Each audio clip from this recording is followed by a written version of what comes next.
Are you familiar with these EAS alarms?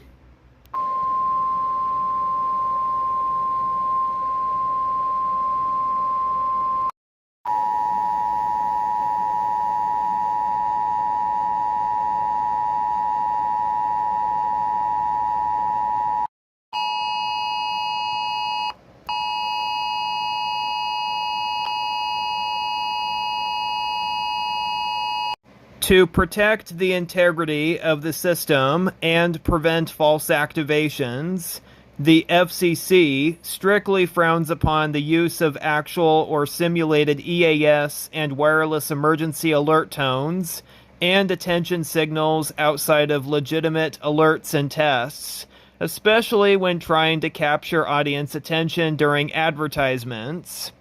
Broadcasters who misuse these tones will be fined.